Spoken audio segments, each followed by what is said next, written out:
What's up mga Jumembos? Magluluto tayo ngayon ng adobong manok. Siyempre nilagay na yung oil. Tapos garlic. Yes, garlic. Gagawin mo lang, mix lang para maging crunchy.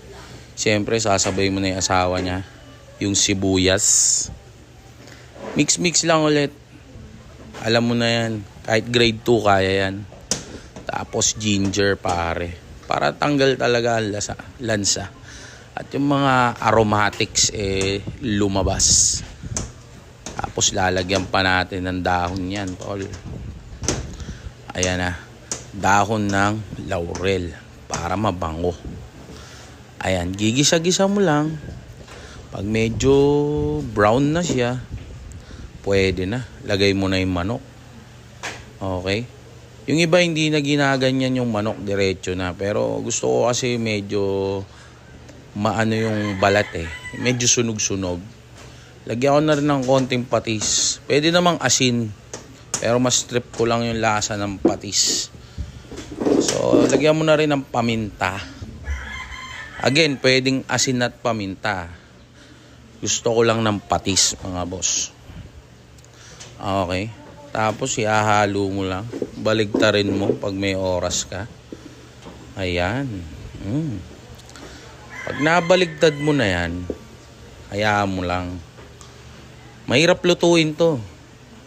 Pinakamahirap lutuin sa lahat ng lutuin to, mga boss. Ayan na. Tayin mo lang, mga idol. Baligtarin nyo lang. Nga pala, misis ko nagluluto niyan. Yun naamoy ko na.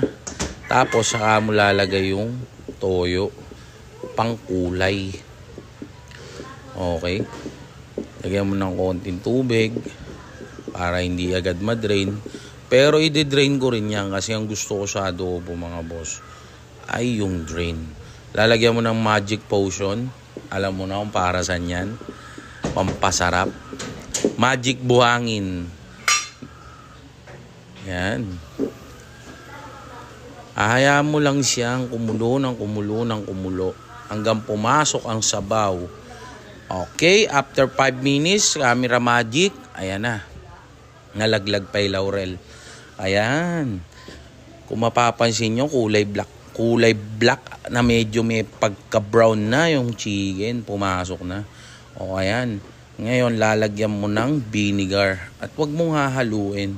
Kaya mo lang siya, konting asukal para makahain ng bata.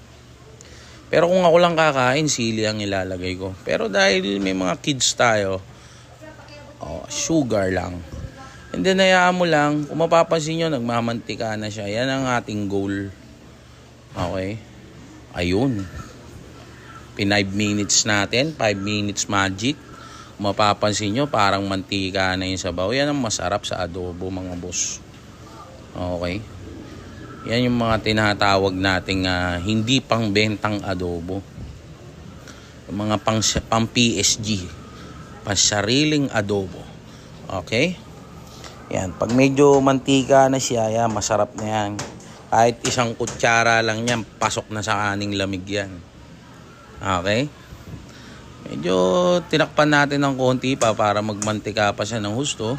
Tapos unti-unti na siya, parang napiprito na rin yan napiprito na siya.